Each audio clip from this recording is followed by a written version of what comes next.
Good morning, and welcome back to our first panel discussion for today. We hope you enjoyed your break, and we're going to get right down to our discussion. Today's topic is preserving capital in majority minority communities, how CDCs and small businesses can assist in the recovery of underserved neighborhoods. Before I introduce our panel, I want you to be aware that there is a Q&A button at the bottom of your screen. If you would like to submit a question, we're going to be monitoring that particular function, and we'll be lifting up certain questions that are placed in that particular chat box at the conclusion of all of our speakers' presentations.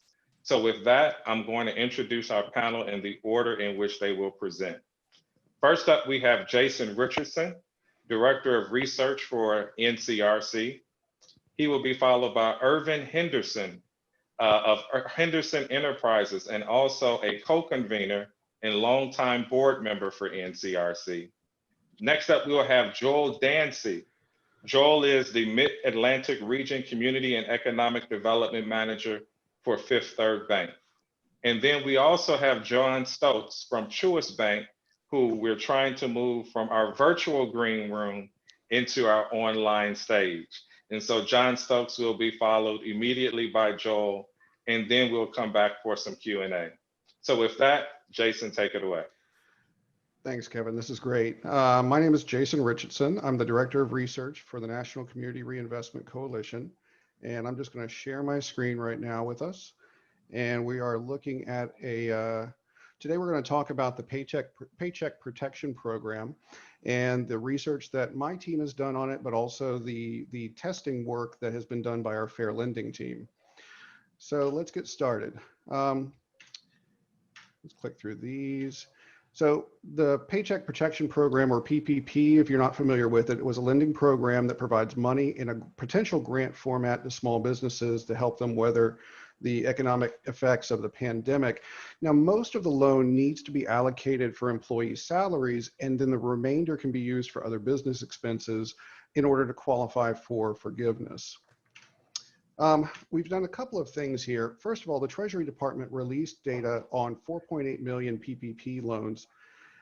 So we wanted to take a look at that, but our Fair Lending team also had testers contact lenders and inquire about getting a PPP loan. So today we're going to talk about both of these efforts and what we discovered during those processes.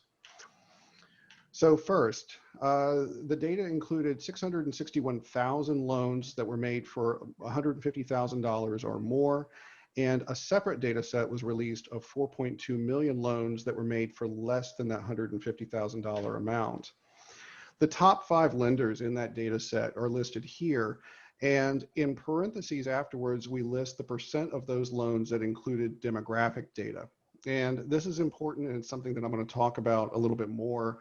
But you should note that first of all, it's a relatively small percentage for these, for these top 5. It's a little uneven, but we also look through the rest of the data, and generally this is indicative of most of the data set when we look at individual lenders. So the problems with the data. Only 23% of the PPP loans that we look at in the data set include any demographic data, gender, race, ethnicity, any of it. A few lenders collected any data at all. A lot of them didn't collect it. Some, though, collected a lot of it. So especially banks that are particularly focused on a particular demographic, like a bank that focuses heavily on the Asian community, generally they were better at collecting demographic data. For loans that were over 150,000, they did not release the exact loan amount. They collected them into buckets and told you, what that loan was for within 2 rather widely dispersed, benchmarks. So that reduces the effectiveness of those records because we can't tell exactly how much they are. But if, for example, and I don't recall offhand what the exact buckets were, but 150 to 250,000, that's a pretty big bucket.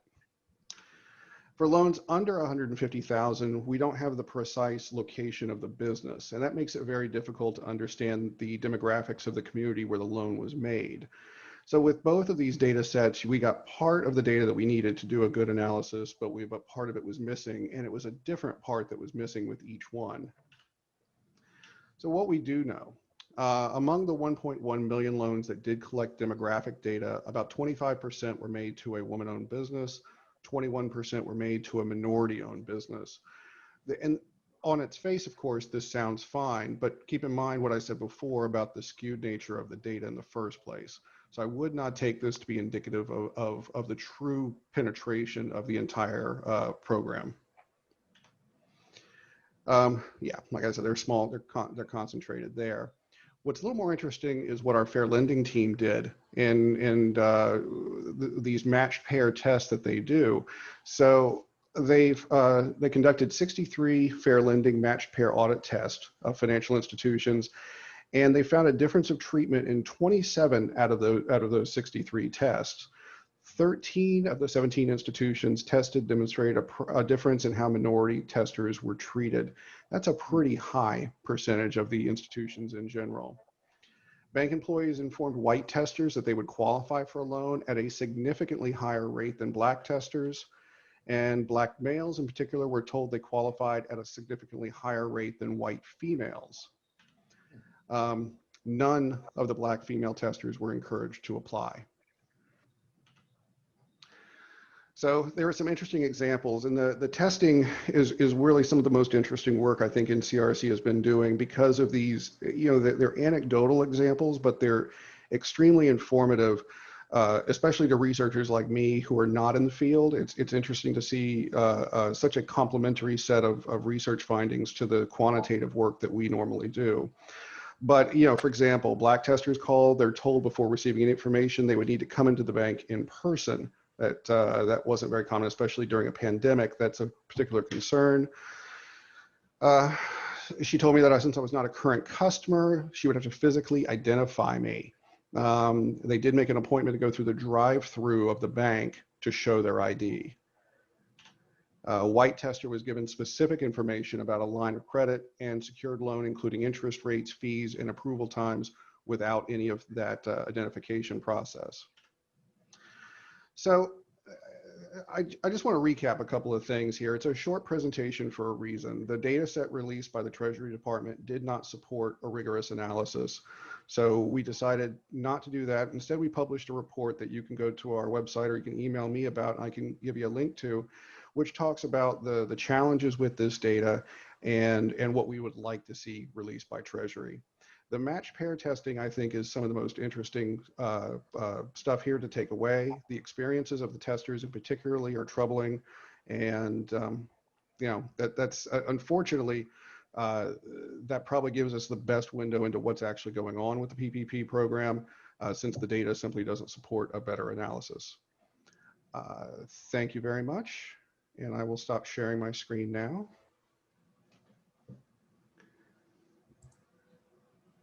And Irv, did you want to take it away?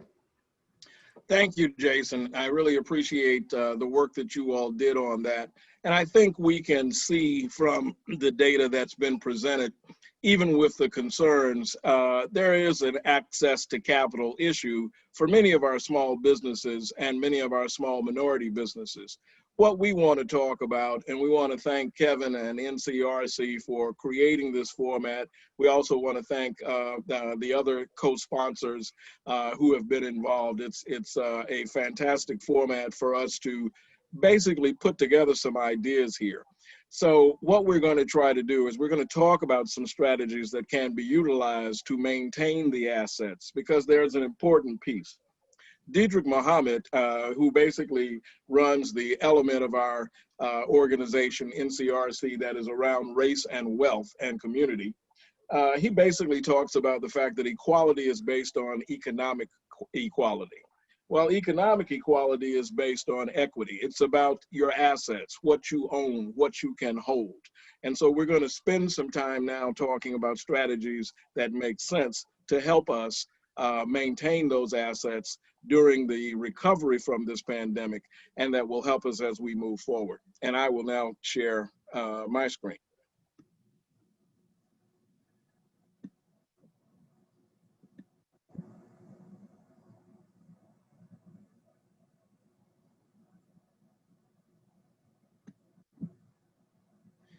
Okay, so obviously, how do we preserve capital for not just the homeowners, not just the small businesses, but even the nonprofits, excuse me, and institutions in our communities?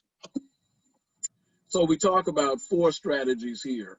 We must retain the assets that we have. When we're talking about being able to move forward in an economic equality situation, we want to retain the assets. And with most of minority communities, home value is still number 1. The value of your business has to be considered number 2, and then the institutional value.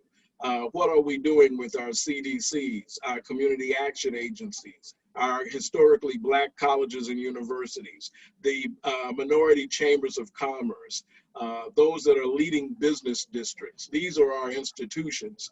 The Black Caucus, the NAACP, the Urban League. All of these entities, we have to maintain asset value and grow asset value.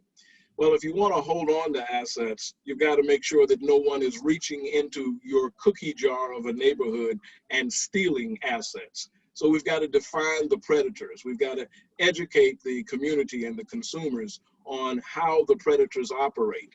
We need protection policies, local resolutions, local ordinances, state laws, and of course, better federal laws that protect our communities and our households and our businesses from predators that can reach in and take funds. Obviously, an example is the payday lending legislation that has been passed in North Carolina and other states. We must define predators, educate the community, and protect the assets that we have. Coming out of this pandemic, there are going to be dings on folks' credit. So what about a legislative push that there is an asterisk placed in your credit profile? And if your credit dings are based on pandemic, perhaps loss of employment, perhaps loss of business, then we should segregate that credit. We don't want that credit to be determined as the way individuals and businesses pay their bills. Because how you react coming out of a pandemic, especially with a job loss or a small business loss, is not the way you act when things are normally going along swimmingly, as we would say. So protection of credit. We've got to build community institutions that will help us through this process. Those are your nonprofit CDCs, your community action agencies, and of course, very important is the community development financial institutions.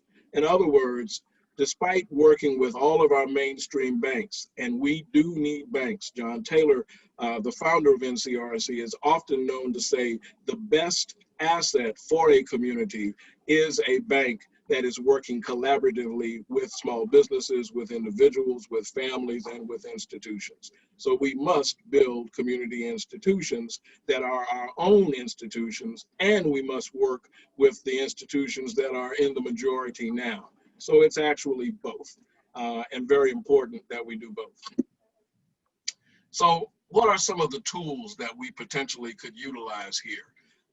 A suggestion that I'm making is a community job bank, a resource and referral institution that actually collects data from who needs work and who actually needs a full-time equivalency filled. So you're matching those who need jobs with those who have jobs available.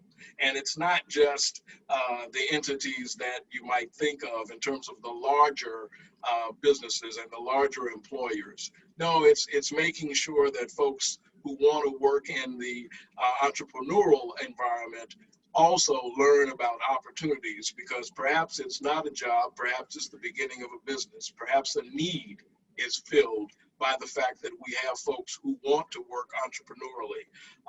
And of course, we all know that the part-time and share time and limited time job market is extremely vibrant now. So folks are looking at ways in which they can make things happen in a different way. Small business recovery centers.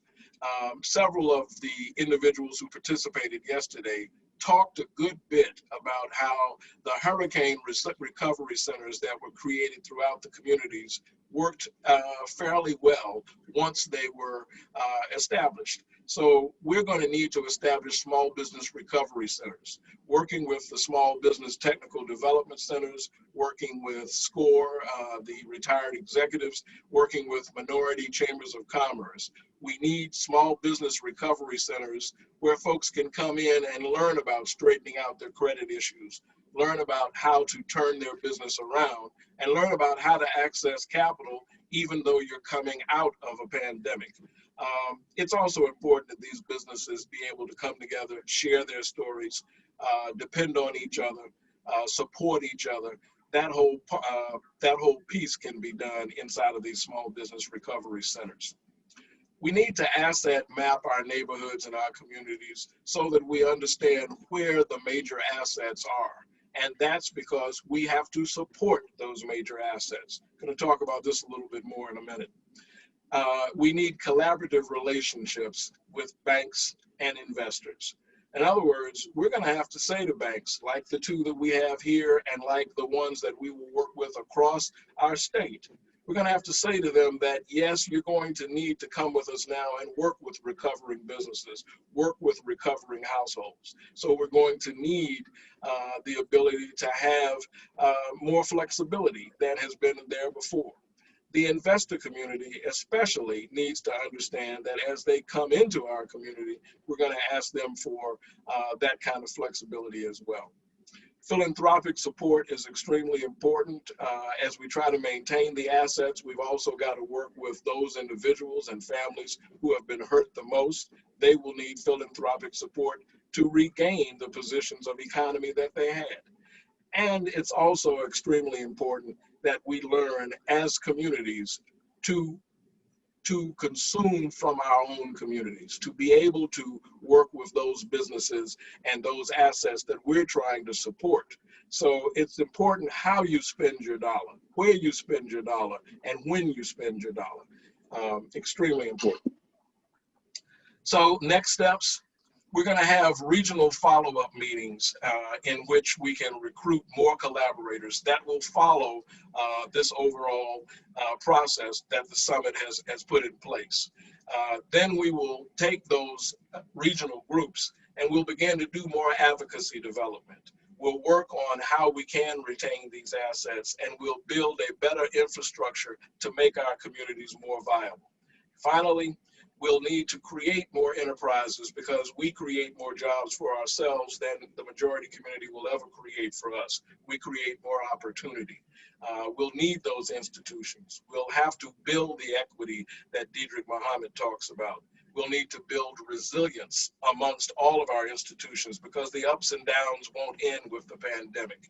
And we finally will have to depend on the collaborative relationships that have brought our two bankers to the table now. And then the last thing is our consumer choices will support the assets that we found.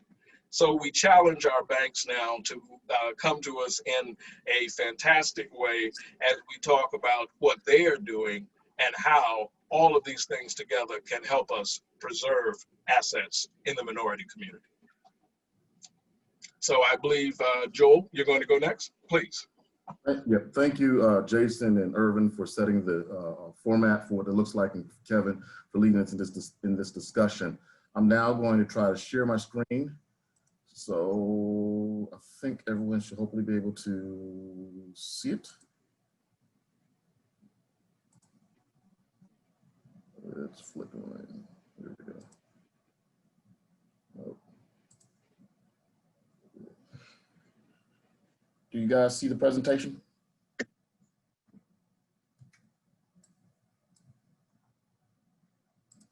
Are you able to see it okay? No, Joel, the presentation still isn't up yet. It was not. Let me try it again.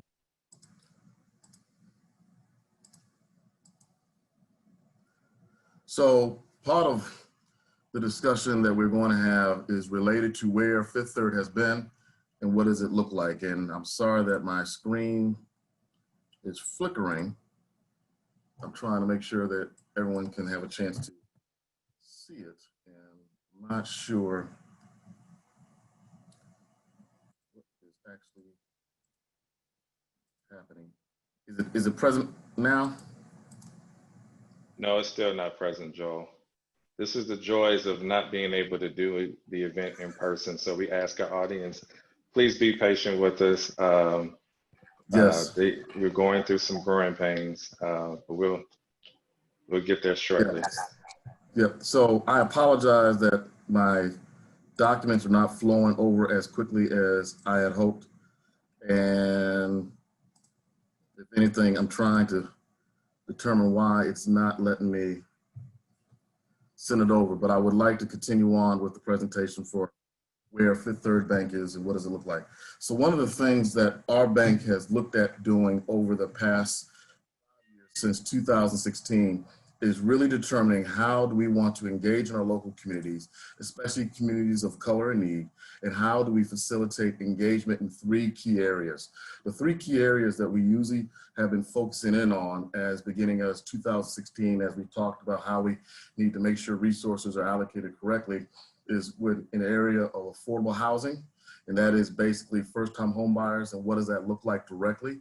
Also, in addition to that, that is reflective of a financial stability, which deals with workforce development and financial education, to make sure as we look at those communities that are challenged, what things or programs can we institute to make sure that they are able to get the tools they need to make sure they have the ability for financial stability long-term and engagement. And then the final is economic development, which deals with how we are investing with our CDC directly, also with how we're supporting the Payment Protection Program and other resources for small businesses so that they may be able to prosper and move forward. And I am so sorry that I'm having wonderful challenges this morning. I'm not sure why it's not flicking over. Are you able to, hold on one second now. Let's see if I can get it now. So part of what I would like to show you, if I can make sure I get the wonderful pieces of Zoom working correctly, is what we are doing directly. And share screen. It's flickering. That's where I'm having challenges, and I'm not sure why it's flickering. Joel, if you want to, you can email it directly to me, and I can email it to the backside, and they can put it on the screen. That might be, if you're comfortable doing that. Yeah. So let me do that real quick, and then we can kind of keep this thing moving in a wonderful way. And I apologize for the do with what that looks like directly. So when I'm sitting it directly over to the team, so that way you can have it. So part of the thing that we want to talk about is our $32 billion commitment, and what did it look like in reference to our direct engagement. So one of the things that we have before us is an allocation of, during COVID, how were we able to allocate our resources directly for this pieces of it. And I just sent it to, I think, Chloe, that may be able to help us in the backdrop. Right. Directly. So I'm hoping that Chloe would have a chance to look at it. And part of what we want to share is, with our bank directly, we're set up into 4 different categories. We're set up into community engagement, philanthropic activity, CRA, and corporate responsibility. I bring greetings from Bina Elliott, who is our corporate responsibility officer for the bank, and also Jada Grandy, who manages all the different regions that I'm on. I cover the Mid-Atlantic for what that looks like for engagement. We basically, in our 5-year commitment, had allocated originally $28 billion to go into the categories I talked about as to affordable housing, small business lending, CDC investments, and community development loans. From that, we were able to exceed that through the beginning of January of 2006 through June of this year, to be able to invest into $35 billion over what our original goal was into communities of color in reference to those who are economically challenged. And I don't know if the screen shows you, but I'm on the slide that is reflective of where our community commitment is currently as of June of this year. So Kevin, I don't know if you guys received it yet. Yeah, Joel, neither Chloe nor I have received the email yet. Okay. Let me see I could resend it again. And I apologize for the challenges. Kevin Davenport. Let me send it a second time. Let me see if you guys get it this time before I continue. May take a moment getting through our corporate security.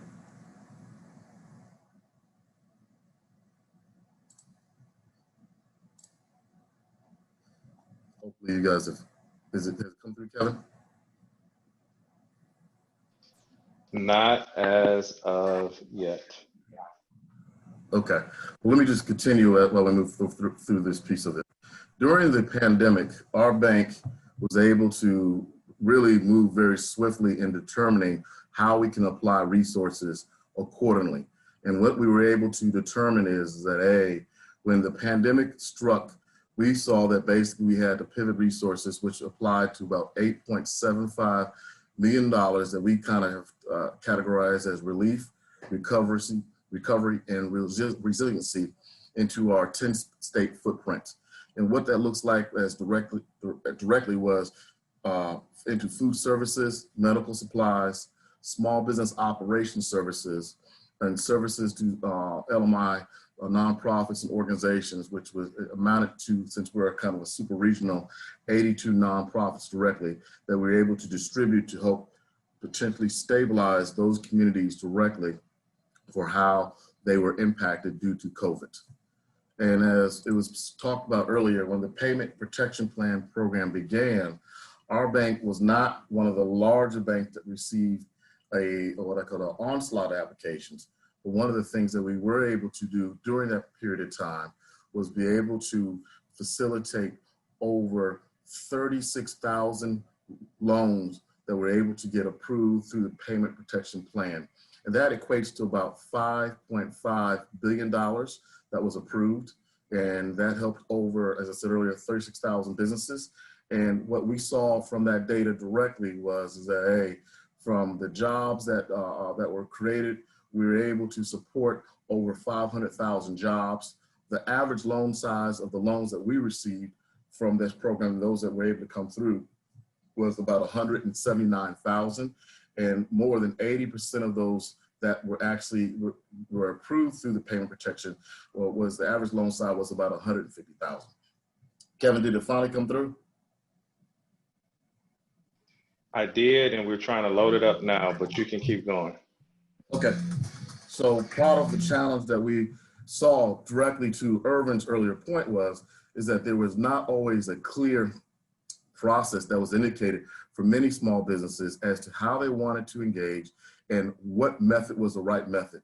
So one of the things that we tried to do was facilitate a two-pronged approach, where we definitely basically had hub stations at our local branches to facilitate application requests, and also applying our business bankers to directly contact nonprofits and local businesses that we were aware of that either bank with us or were considered have any partnerships or nonprofit relationships, so we can see if they had been touched or had a direct contact for the payment protection. So that was a way that we kind of had to be very nimble and very flexible to see what that looked like overall. Some of the outcomes of that is that what we have found is that, based upon the bank's, engagement on the front end, really determined a lot of how nonprofits and businesses can facilitate engagement on the back end. So that's one of the things that we saw that was very evident and very, very clear. I see that you got the presentation up, so thank you so very much, Kevin. Could you move to slide 4 where I'm speaking on currently right now? Thank you. So under the payment protection plan, just wanted to kind of show the actual data points, what that looks like. One of the things that we also have tried to make ourselves very available to is to set clear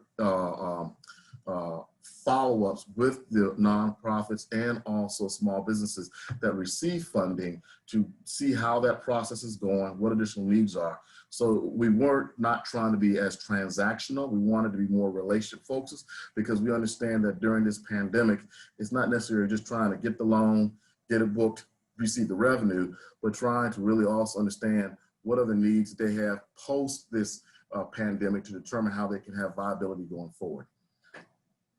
And and I'm a jump around, Kevin, so forgive me just real quick. Would you mind going back up to slide 2 just so people can see the context of what I just, there you go. So that is the $35 billion community commitment and the results that we've had. One of the things I want to say about this community commitment, even though we exceeded that goal, our bank is currently right now looking as to how we're going to re-up and reapply in having a community commitment. One of the things that stood out is that the accountability in having a community commitment forces us banks to really have clear strategies to help those who are in need of services in challenging communities. And that is Hispanic, women, LGBT, African Americans, etc. So one of the things that we learned from this process of having this 5-year community commitment is that it has really allowed us to have clear strategies, not for just a moment or for a year, but long term, and has enhanced our banking engagement with the communities to really understand more what are the challenges that are unseen, that are invisible in reference to financial services. And I already think Kevin already showed slide 3, so thank you so very much for that piece of it. And then I'm gonna jump down to slide number 5. There we go, just to kind of catch us up. Thank you. So thank you very much. So speeding up just a little bit, what we have applied over the period of time is 4 key resources to kind of start businesses and individuals out for wealth accumulation and understanding. That is with our eBus, our Young Bankers Club, our Finance Academy, and our Empower You series.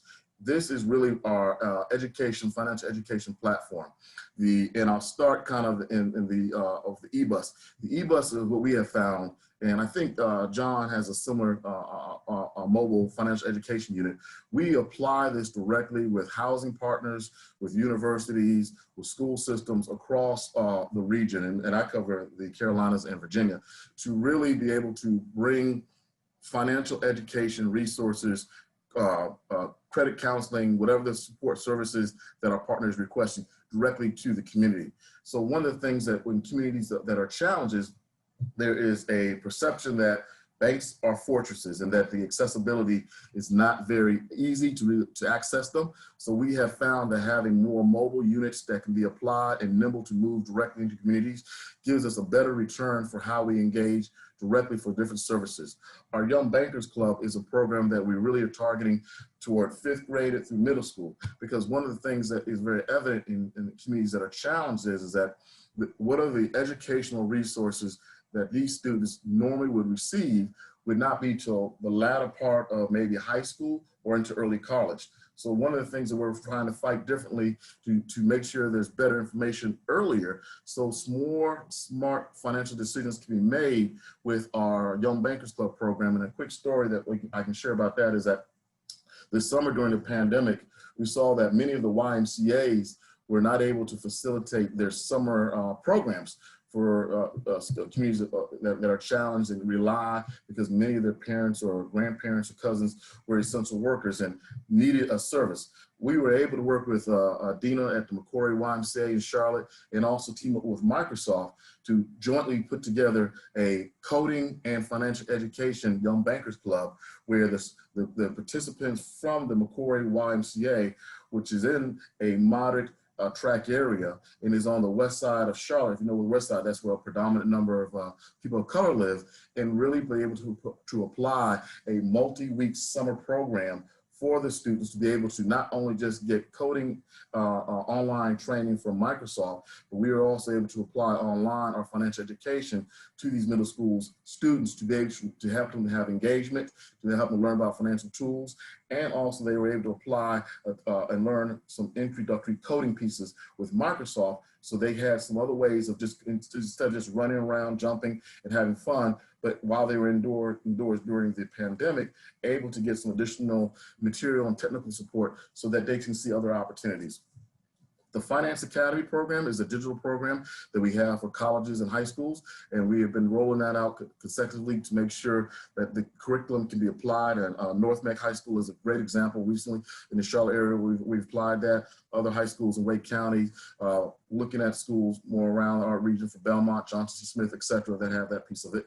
And the Empower You series is a series that we do for financial education workshops that are targeted more toward college students and adults. So working to facilitate these workshops where we bring our subject matter experts in to talk about how to save, how to build credit, how to protect your identity, those things that on the consumer level may have an impact to somebody directly. But more moving now toward for small business and the tools that we use. Kevin, could you move to the next slide, please? Slide number 6. So one of the things during the pandemic that we saw that was a direct need is access to capital that Irvin talked about earlier. And one of the ways that we have addressed that is really saying, how can we apply resources to community partners to help the innovation of small businesses grow, develop. So taking kind of a piece from the popular show Shark Tank, we were able to partner with Renee Hode at the Central Piedmont Community College Small Business Technical Support Center to create what we call the 53 Ideas. And the 53 Ideas Pitch Win Launch program was under the auspices of trying to identify new budding entrepreneurs who needed technical training, be it on how to do their financials, marketing, legal assistance, whatever the case may be, that Renee and that Small Business Technical Support Center regionally was able to provide through workshops online. And also our bank was able to have some carrots for those who were able to complete the course, go through the different ways of their pitch competition and to move forward down the line. So if you kind of Google 53 Ideas, Fifth Third Bank, you'll get some more information. And this was a way to incentivize and to bring a vast number of individuals, over 170 individuals, who were able to give their 53-second pitch, participate online, and this was all during the pandemic, and then move forward to we had an online social media finale to encourage this piece. And this will be an ongoing program that we're doing with small business technical support centers around the state to really engage in that lane and direct in that direction directly. The next piece you'll see that our bank is working on and has really done this as a pilot program we're expanding, and this is on slide 7, is the Capital to Build Capacity program. This program directly was launched in 2019. It was part of our community commitment program under the areas of small business. And the focus of this piece of it was to really be able to provide some funding and support to businesses or CDFIs directly to help with the lending needs to increase opportunities for support of the business owners, resources, micro lendings, et cetera, et cetera. And the target is having these businesses that are under $1 million in annual revenue, because that's where the vast majority of these businesses that we're talking about today live. And so we were able to facilitate different type of either grants and or mini micro loans or to these organizations. An example would be Mountain Biz Work in Asheville. We're able to facilitate this piece directly. We will continue to identify additional CDFIs in this region to kind of see how we can continue to do additional installments of support to those organizations to be able to then resources directly into the communities as a whole. And then the next slide, on slide 8, I'm trying to move quickly because I know first few minutes I was trying to get my stuff together for the presentation, is a more recent program that we rolled out was called the Innovation Meets Main Street program. And this program kicked off in August and through September with the applications that just closed out at the end of September. And this is really targeting African-American women business entrepreneurs in reference to similar what we've talked about, programmings and grants to help them really be able to facilitate classes and trainings to enhance their businesses that are moving forward. Now, this program is a little bit different than the 53 Ideas. This is more for a seasoned business. This to be able to determine how they might be able to move more from a small business to more of a commercial level and to see what opportunities exist in that lane. And then finally, on slide 9, is what we've been doing in reference to our Fifth Third Opportunity Zone investments. We've put over $100 million into our various communities through different opportunity zones, and listed there is the different fund partners we work with who basically have more local expertise in some of the needs that are directly happening in their communities. And so again, this is just a quick summary of where we are and how we're as a bank trying to address the need of really being able to provide cash, education, and also support to individuals and businesses during the pandemic at this time. So that's the current presentation. Sorry, I kind of had to rush through it, but I definitely want to defer now over to my counterpart, John at Truist. So Kevin, and thank you so much for saving me with the presentation piece. So thank you so very much. No, thank you, Joe. Go ahead, John, take it away. Sure. Good morning, everyone. John Stokes with Truist, BB&T, now Truist. I will also share my screen and go through a presentation here.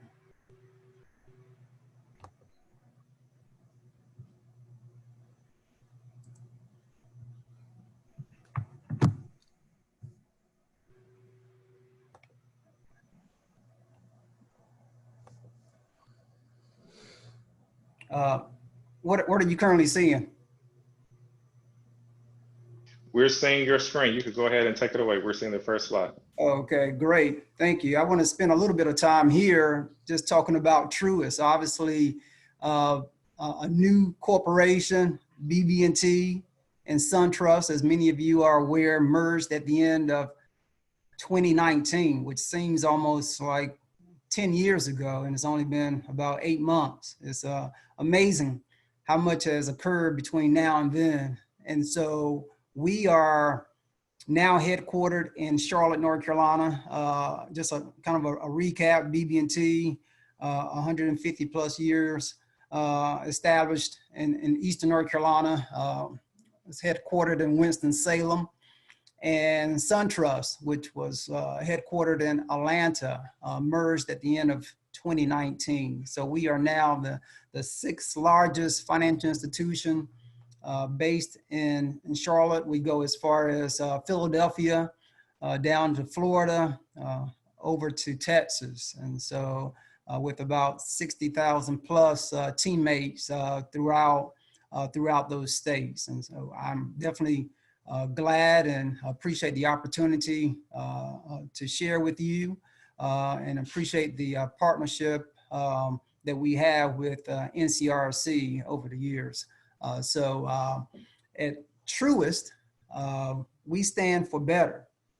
And so again, I just want to spend some time here on this screen just so that you can see the name of the bank. Again, the purpose is to inspire and build better lives and communities.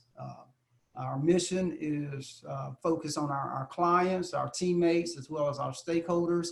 And we have core values that include being trustworthy, caring, one team, helping to our clients to succeed, and happiness. So Truist, or what we like to say is really kind of T cubed. So it stands for technology, it stands for touch, and it stands for trust. And it stands for doing things in a better way. And so during this entire process, we have continued to really focus on our purpose, our mission, and our values. Part of that focus is really on living our purpose. And so through our CRA Community Development Department, and I bring you greetings from Sharon Jeffries Jones, who's the director of our department, we also are focused on helping underserved markets. So within community development, our 4 pillars are affordable housing, workforce development, access to capital for small businesses, and helping to meet the needs based on community essential services. And so we have worked to continue to really lead into this particular time frame. So we have provided community needs, funding. We continue to provide contributions and partnerships for organizations as well as communities that have been impacted not only by COVID, but also based upon identified needs. Some of those identified needs were through our our needs assessment as we've worked with our community development councils. Other have been with conversations that we've had with some of our community stakeholders. But ultimately, our intent is to comply with the spirit and of CRA. And we're also focused on corporate social responsibility. Corey Kaplan manages or is the director of that particular department, where we're looking to foster our really our reputation as being a good corporate citizen, especially focused on environmental as well as social and governance opportunities. Looking for ways to enhance programs as well as initiatives that really continue to underscore our purpose, our missions, and our value. We have recently released our first CSR report, and that can be found on our website. Definitely would suggest that if you have an opportunity to go and review some of that information, it just gives a great overview of all the different areas of the bank that we're focused on. Then we also have Wendy Masweeney, who is over our diversity and inclusion D&I area. And really, especially now, trying to ensure that businesses, we're able to represent our community through some of our business efforts, that we are equitable in our treatment and advancement for compensation for our teammates. We're looking for ways to increase diversity and leadership roles throughout the bank, as well as in some of our volunteer efforts. And then finally, Lynette Bell is the director of our Truist Foundation. And so our Truist Foundation has 4 pillars: leadership development, economic mobility, thriving communities, and educational equity. And I would say that as we have gone into this COVID-19 time frame, we have focused on our Truist Cares program, which provided $50 million to respond directly to the needs that were that occurred, because of COVID during this time. And so we have really coast to coast been able to provide funding to support, in some cases, quasi-governmental agencies, some hospitals throughout our footprint, again, as they were on the front line to provide services to individuals in need. Also, just want to take a moment to say a little bit about some of this. We are looking for ways to address racial and social inequity. Our executive leaders have really leaned into this moment.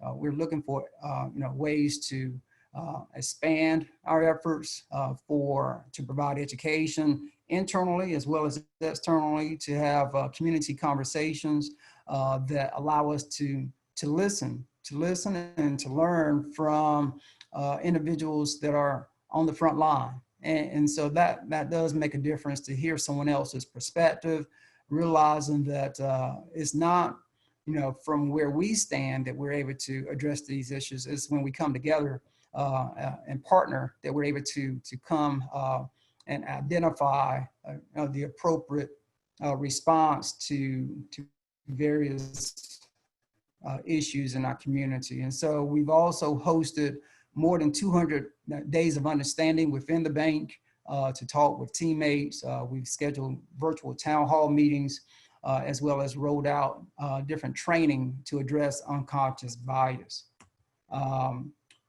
As a part of our merger, as we have worked with NCR, we have created a community benefits plan agreement. So that was a $60 billion commitment to provide various investments, funding sources in underserved communities. And so you'll see that we had committed to providing 15 new LMI branches, $31 billion in home purchase mortgage lending, 17.2 billion in community development lending, 7.8 billion in small business lending.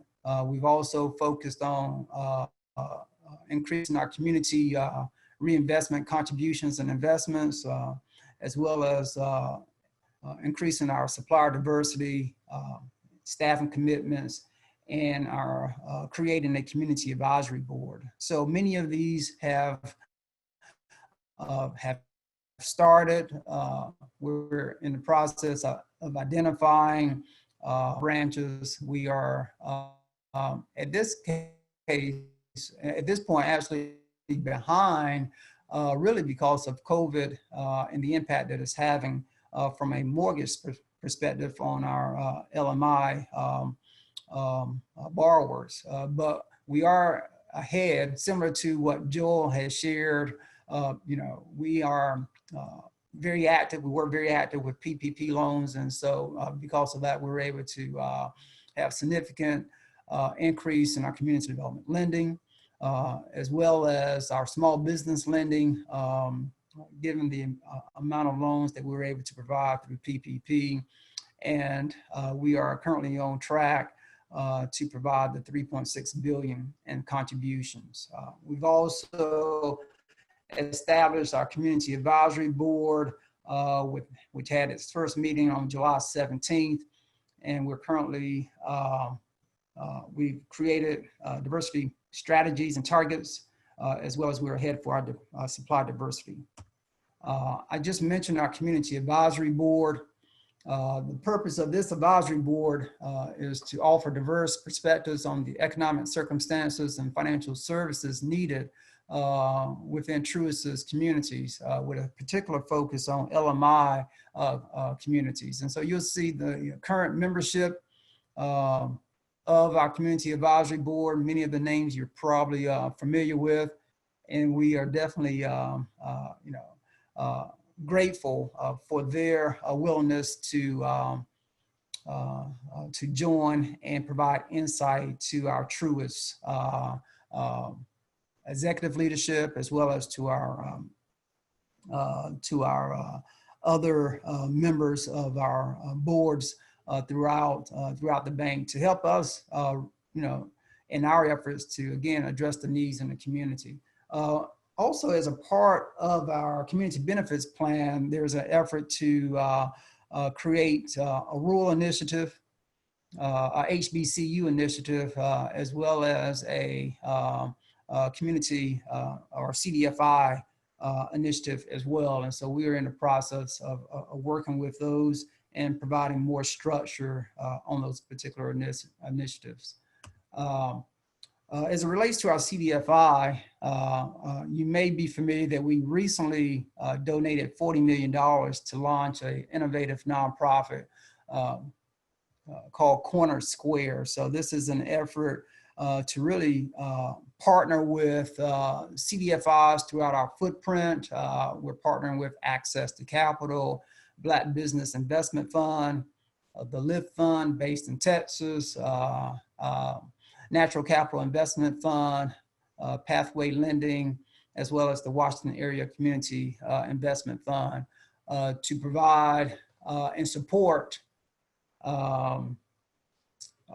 CDFIs that are really focused on, racially and ethnically diverse women-owned businesses across our footprint. So we will be providing a 25% loan participation to help these businesses, especially during these times. And so looking forward to continuing to build out this particular partnership with Corner Square Community Capital.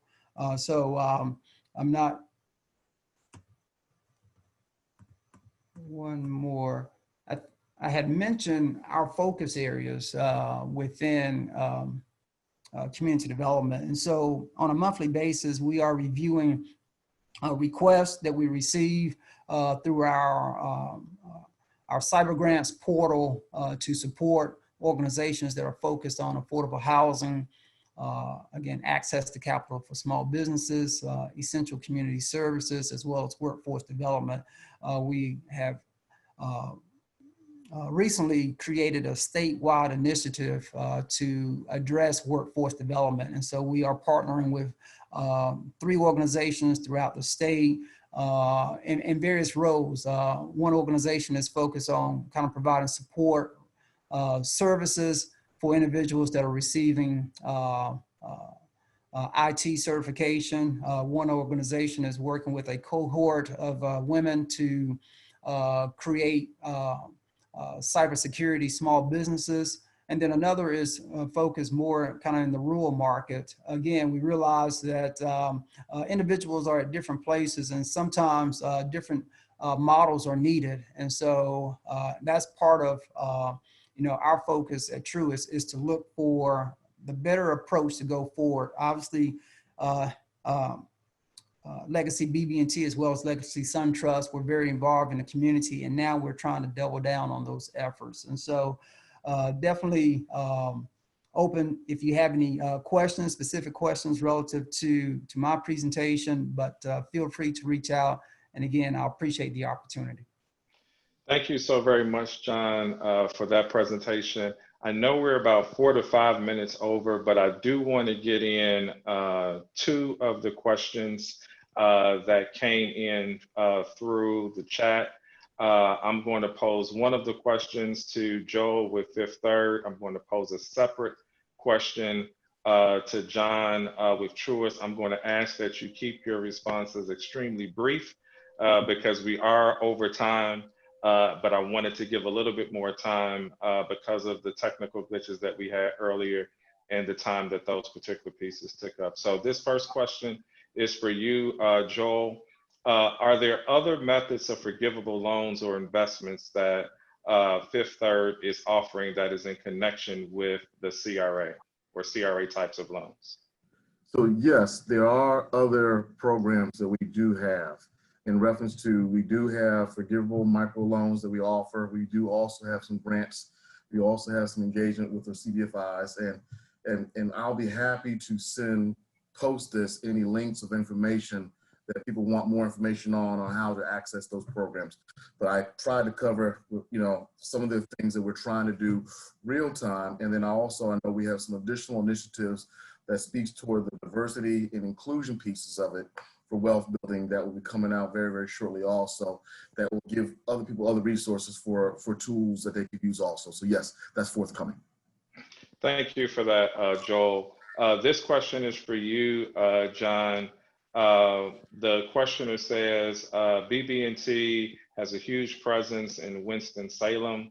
Can you speak to any specific plans to ensure businesses and community members alike will continue to get the level of investment and services in the Winston-Salem community, specifically if any of those plans are for minority-owned businesses?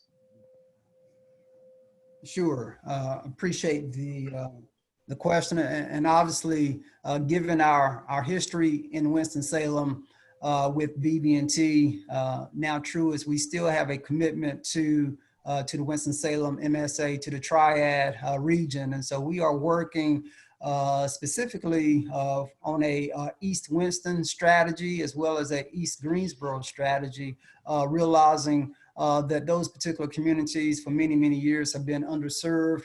And so we're looking to engage community stakeholders to better understand what is needed, not to come in and helicopter in with any great plans, but just to look for ways to say, okay, we want to be a part of the solution, and not just at this moment, but over a period of time. And so realizing we can't just come in for 3-6 months, we need to be there for a period of time. And so we're open to that. We're also partnering with the Winston-Salem Chamber, Mr. Flo, and others in the market to support a partnership that is providing contributions to African-American businesses in Winston-Salem. So I can definitely provide additional information, but that will be implemented and starting probably before the end of the year. And so I can definitely share additional information with you.